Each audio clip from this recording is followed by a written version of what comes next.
as you work on music, you're bound to get advice on what you should be practicing. Maybe, practice these particular scale forms or chord shapes, or work on these techniques, whatever that may be. You're going to hear this kind of advice from teachers, from friends, from the internet, of course. And I'm not here to naysay anybody else's advice or recommendations, but I do want to share something with you that I have found really essential for my own growth as a musician on the guitar. And it's none of those things. It's not scales or chords or techniques. It is composition. I think composition is really important because it forces us to make choices. What is the next note? Is it this one? No, it's not that one. It's this one. What is the next chord? What is the tempo? And so on. And these are, I think, essential questions and thought processes that are what make the great musicians great. They make those kind of decisions over and over again, whether they are composing a lot of music or not. It is really true in composition. Of course, it's also true in improvisation. And I don't think those two things are so far apart. It's just that improvisation is composing in real time, making those decisions moment by moment and not looking back. In composition, we have the luxury of time. We can spend however long it takes to decide if it's this note or that note or whatever the chord is. But it's that practice, I think, that helps each of us find our own voice by making those choices. We are, as creative people, artists. Not everybody calls themselves an artist, but if you are creating stuff, I would say you are an artist. Creating compositions or improvisations or whatever. What makes one artist different from another artist is the choices that they make, right? So this is practice in that, practicing for that kind of work or art or craft or whatever you want to call it. So that's all a preamble to this series. This is actually the third episode in this series I've been doing. This series is called Write in Real Time. And if you haven't seen the other episodes, I'll include links to those so you can check those out. But the big idea is I'm going to set a timer for 15 minutes, and I am going to write a piece of music in 15 minutes of real clock time. And I've been doing different styles. I wrote a blues. I wrote a ballad. In this episode, I'm going to write a tune that's sort of on the Americana side of jazz, like, Bill Frisell kind of tune. And in fact, I'm going to use his tune, The Pioneers, as not as a model exactly, but as a starting point, a point of reference. And I'll talk a little bit more about that as I get into the specifics of the assignment that I'm making for myself and that you could do as well. I'm going to start with three parameters set up before I begin writing. I've done that on the previous two episodes, and that's going to be our working process for this episode and the final episode next week. So we need to decide three things. The form, so that's how many measures is this tune, and are there, multiple sections or just one section that repeats. So that's the form. Key, which key are we in? And some kind of twist or limitation. So for this one, let's make it that the melody is just within one octave. From the lowest note of the melody to the highest note of the melody is cannot exceed one octave, and we'll see what that does when we start writing. Okay, so the form I want to use is inspired by Bill Frisell's tune, The Pioneers. That is 16 measures long, divided into two halves. There's the front half of that, the first 8 measures is in G major.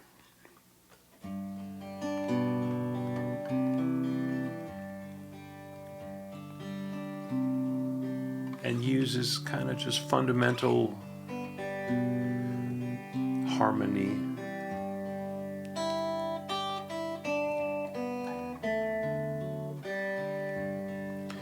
And then the back half, or the second 8 bars, goes to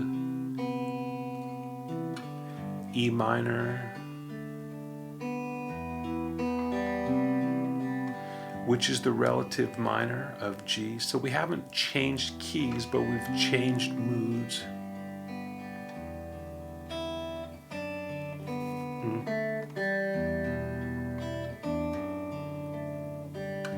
And it wraps back around to G at the end. So we've got a front part in major, and then we've got this back part in the relative minor. So I want to use that as the form, but we'll change it so it's not a copy of that. So let's say the front part is in major, but instead of starting on the 1 chord, we'll start on the 4 chord. So that just is going to take it in a slightly different direction and keep us from rewriting this tune that already exists. So front part is in a major key. We haven't decided the key yet, and starts on the 4 chord. And then the back half, instead of going to the relative minor, let's go to the 3 minor. So, for example, if we're in the key of C, the bridge section or the B section will start on E minor and be focused around E minor as a tonal center, and then work its way back so that at the end of the tune, we set ourselves up for the top of the tune again. So let's do it in the key of C. So that's now we've got the form and the key. Form is 16 measures. The front section is in C major, but we're going to start on F. The bridge is going to start on E minor. And then the twist is this, we've got 1 octave to write a melody in. So I think with that in mind, I want to work on the melody first, because it's, we've got this restriction. So I'm going to work on that. And my metronome, as I look down, is currently set to 86. Let's see what that tempo feels like. I'm going to kick it up to 88. Yeah, so that'll be the pulse that I'm thinking about when, as I'm writing the melody. Haven't started the timer yet because we're just getting into parameters. But now with all of that set, let's start. And I'm going to try writing a melody with around 88 beats per minute in C major. So here we go. All right.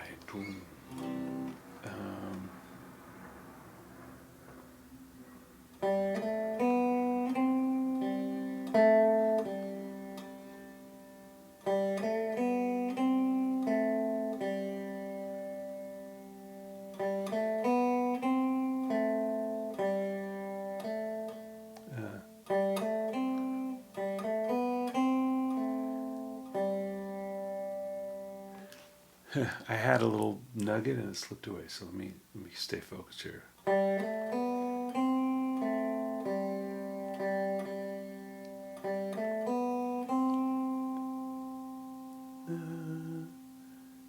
Yeah, I keep wanting to go lower. But I've made this limitation, so maybe instead of starting so low, I should start a little bit higher so I've got a place to go down to.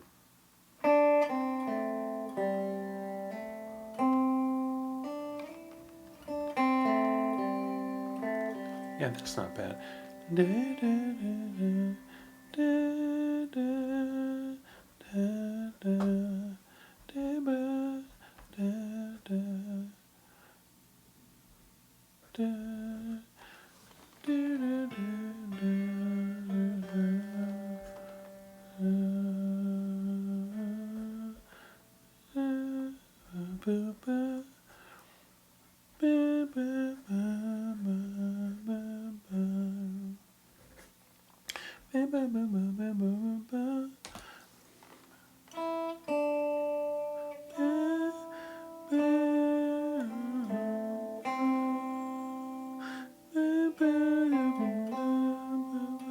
Yeah. So,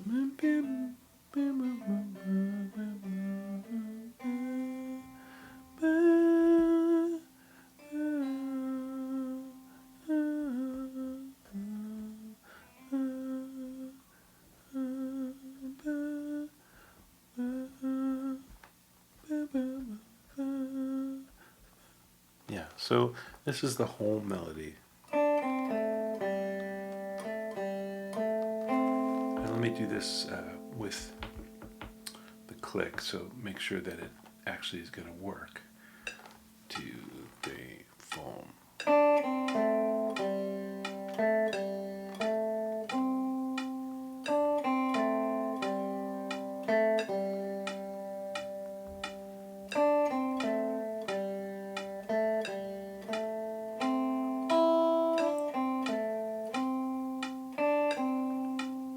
Cool. I think that's good enough. Maybe it'll develop further, but that's, we're on a timer here, so it's good enough. So now let's think about the B section. The highest note we've used so far is E, so we've still got 2 notes that we can use if we want them. And remember, now the harmony is going to start from here, so let me think about a melody that's around that. Let's see. I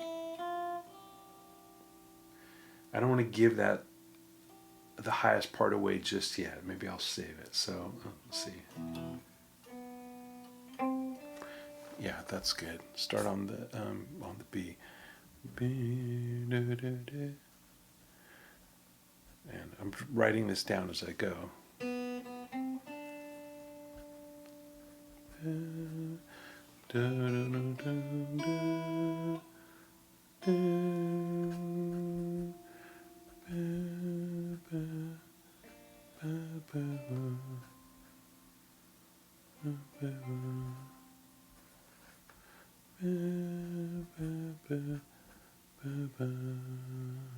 Yeah.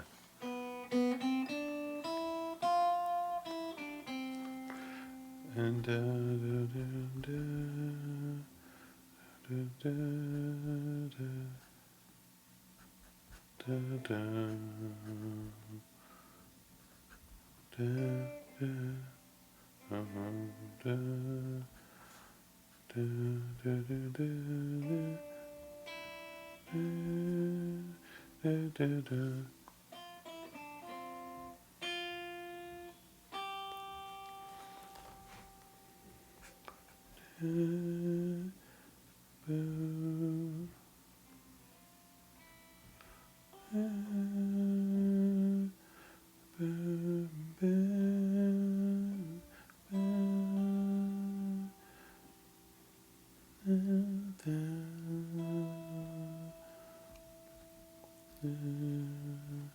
so.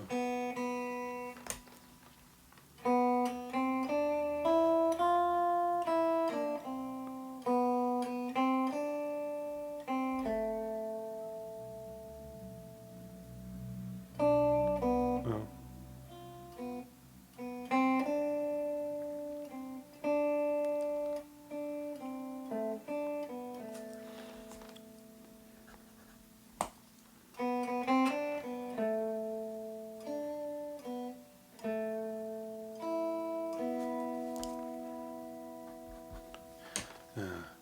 So I'm revising this B section melody. So this is what it is so far. 3, 4.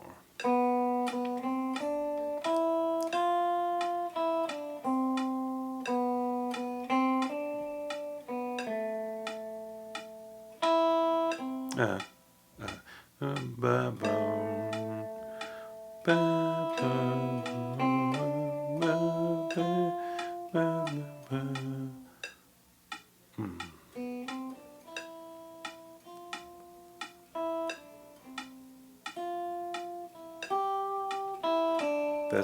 that's the last phrase. So again, here's the bridge. 3, 4.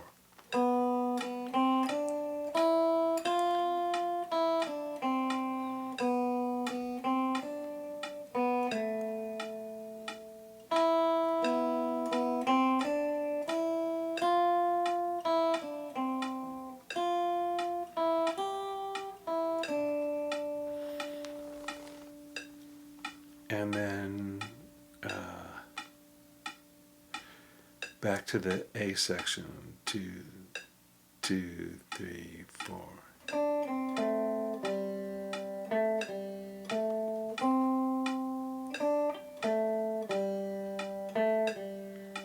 3,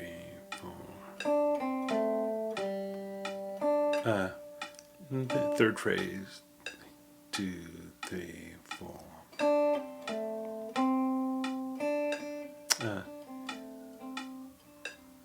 Oh, I see. I misinterpreted my own shorthand. So here's the whole A section.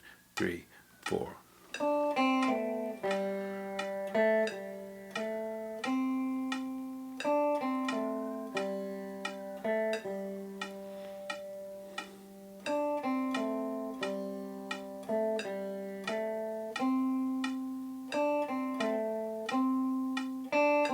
Bridge.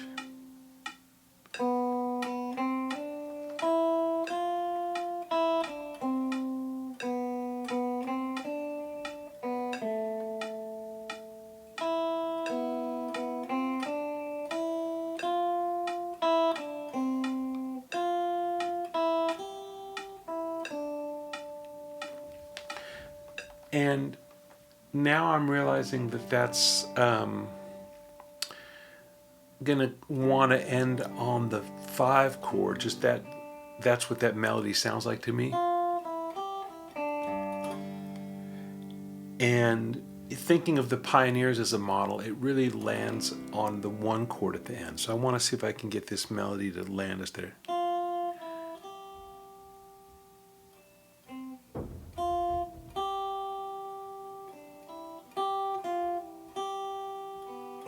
Yeah, real easy. Just B, C is the last note. Instead of, I'm gonna go, so the fronts, I want to check the timer here to make sure I'm doing okay. Yeah, I've still got 5.5 minutes on the clock. So I want to revise the A section melody because as I played it in time, it felt a little repetitive. So I want to massage that just a little bit, and then we've got to figure out chords, right? So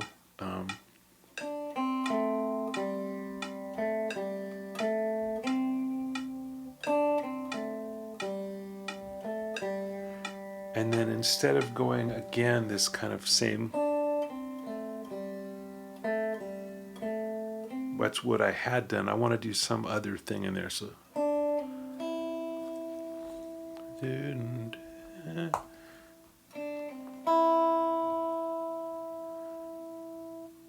let's see.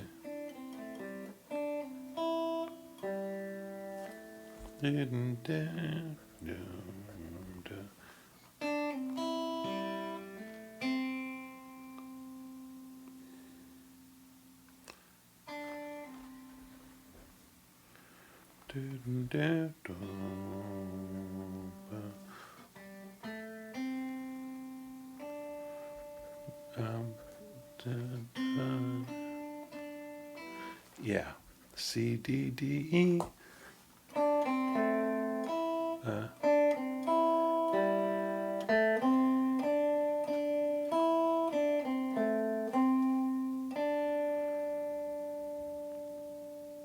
And now I realize the front section by ending on C kind of is gonna want to be on a C chord, so maybe I'll change it.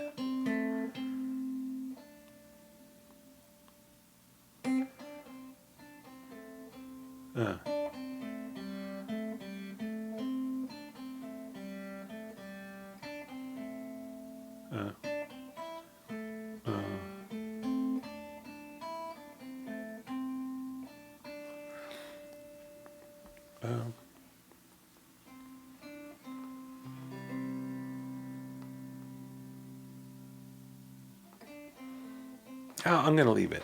That's kind of what the Pioneers does. So it's good enough for Bill, good enough for me. uh, oof. Oh, we've got 3 minutes to write some chords, so I better do it. So I wanted to start on the 4. So. Yeah.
That's kind of neat. Make that a D minor.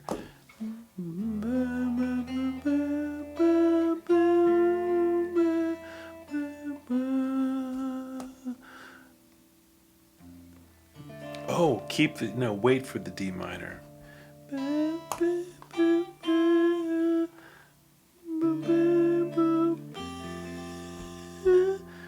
minor to F to G.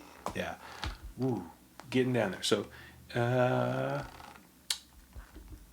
are we at? 33 seconds. So here's the chords on the bridge.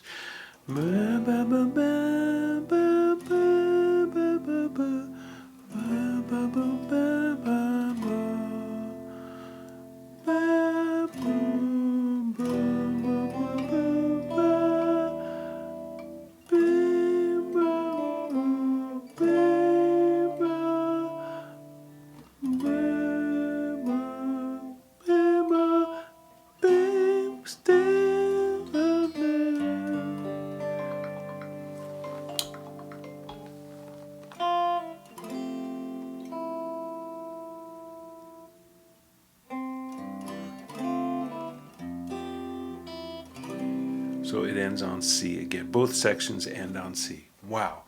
Just under the wire. So I'm going to review this in slow motion, and then I need to write this out in a more clear way, and then I'll do a performance of it. So I'll stop the camera for that. But let me just review one more time.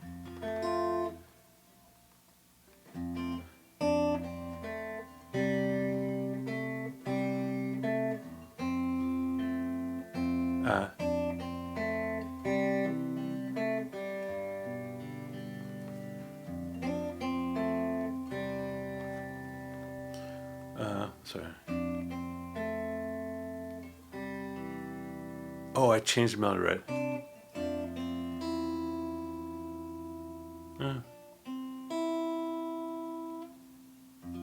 Oh.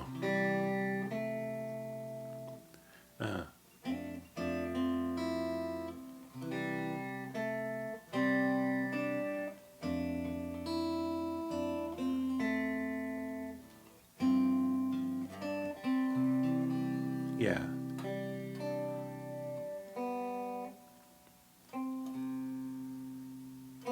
And I'm going to, at the end of that, I'm going to make a B melody note so we have kind of a pickup into the bridge.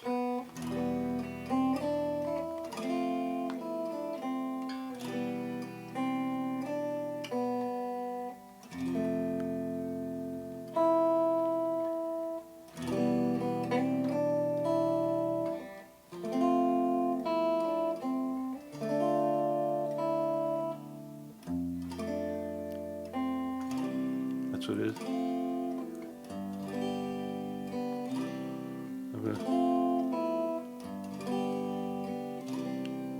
There it is. That's the tune. All right, I'm going to take a minute to chart this out just for my own clarity, and then I'll do a performance of it. And if you're on my Patreon, you'll have access to the PDF that I'm about to make. If you're watching on YouTube and you're like, oh, I wish I had the PDF for this, join my Patreon and you will have it. All right. So I went ahead and made a chart for this tune.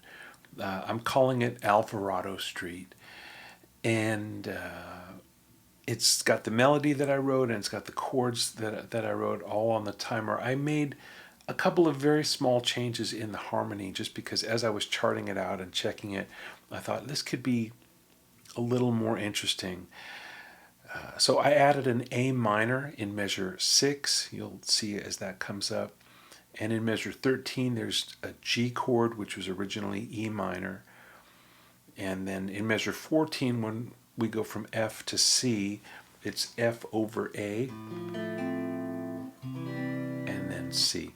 Just, it changes the bass motion a little bit. I thought it would be interesting. So you'll hear how that all fits together when we play it.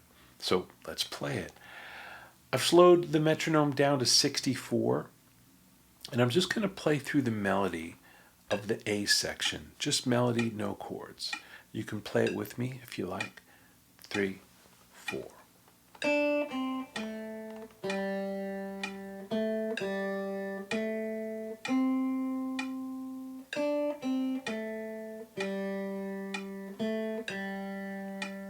Keep going.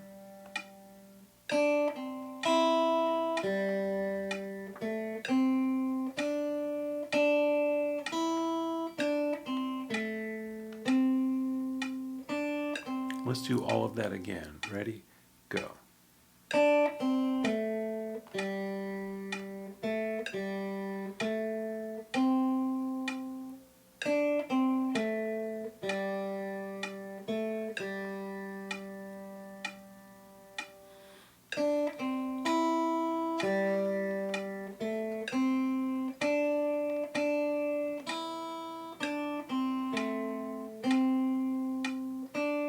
Now I'm going to try with some chords.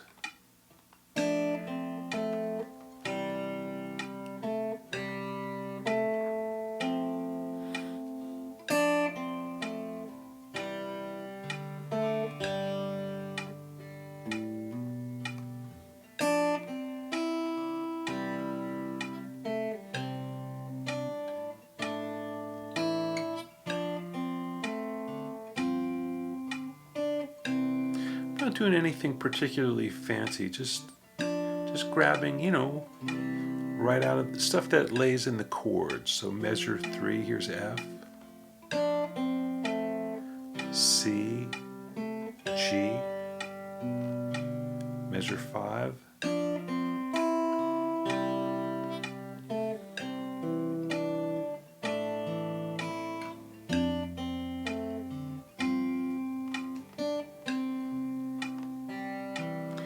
and you might wonder, why don't I write out the chords on the chart?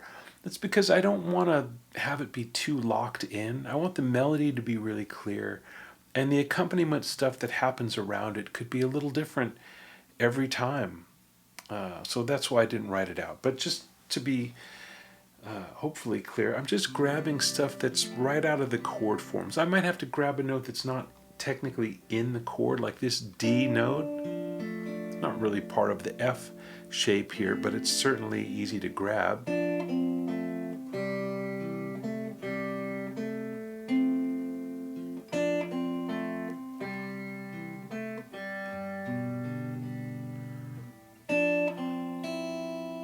The E is not part of F, but it's easy to grab.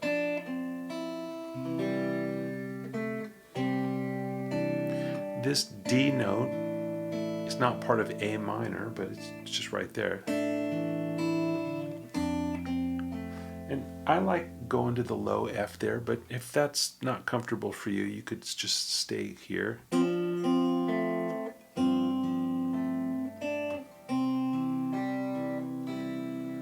Now let's look at the B section now. Again, just grabbing melody notes that are right out of familiar chord forms.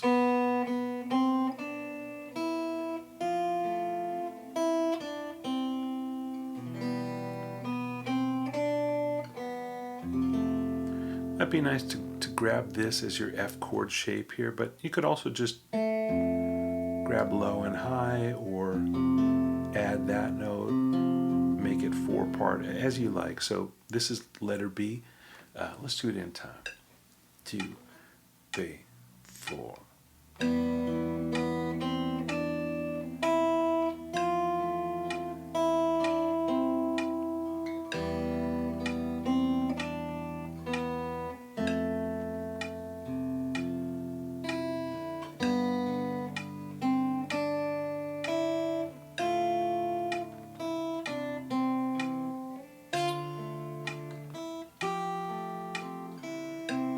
From the top. Ready, go.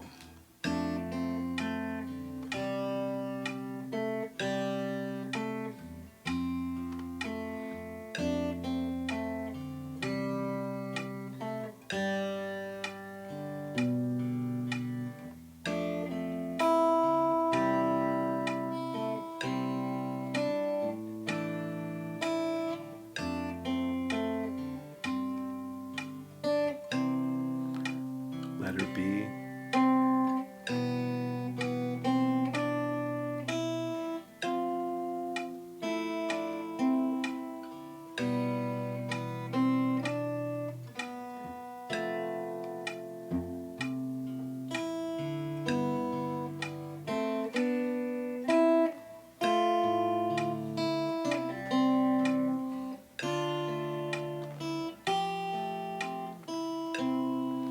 Okay, let's pick it up a little bit. Here's 72.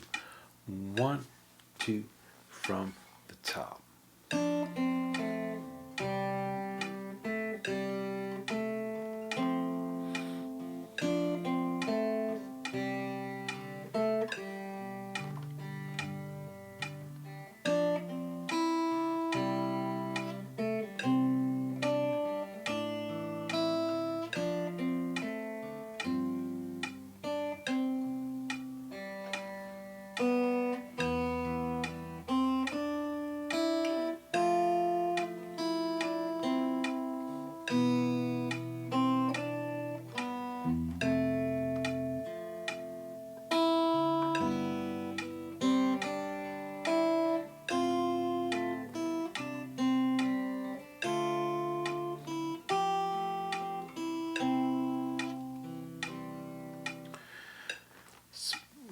Ramp it up a little bit more. This is 80.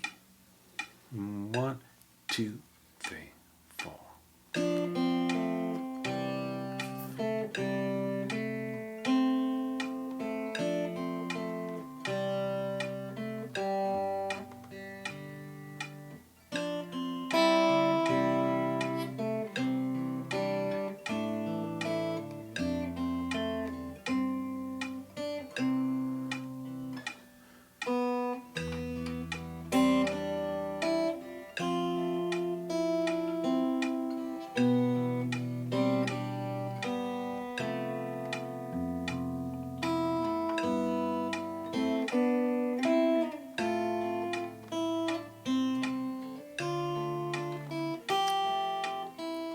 Again from the top.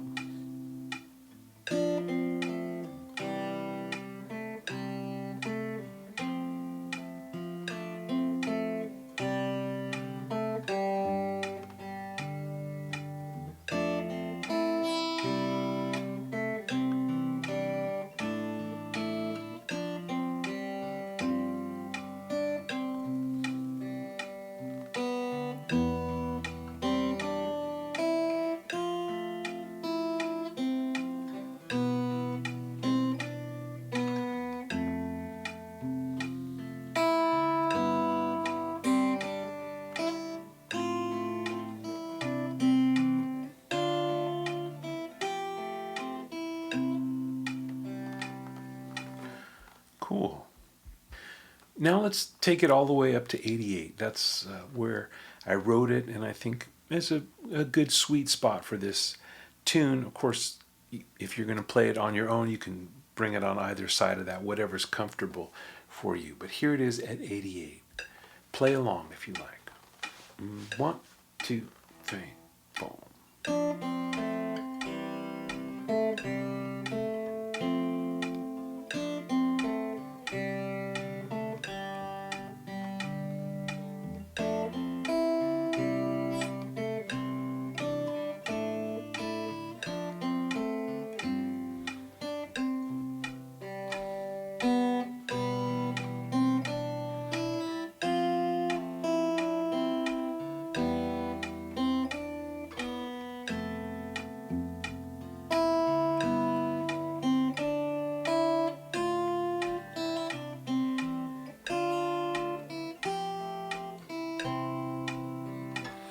Let's do it again.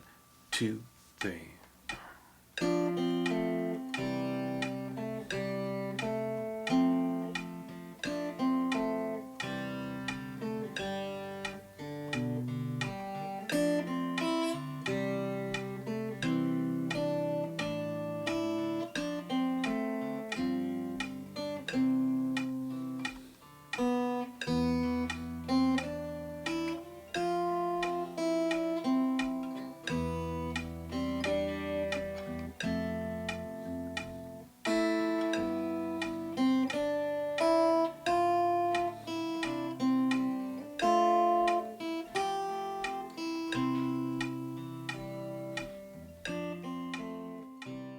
So that's the tune. I'm calling it Alvarado Street. And if you're seeing this on YouTube, you'll see the performance and the composition in real time, right in real time. If you're on my Patreon, you'll have a PDF of this tune with notation and tablature. And I hope that you'll learn to play this tune, but even more importantly, I hope that you will write your own tune using the process here. That's the big idea, right?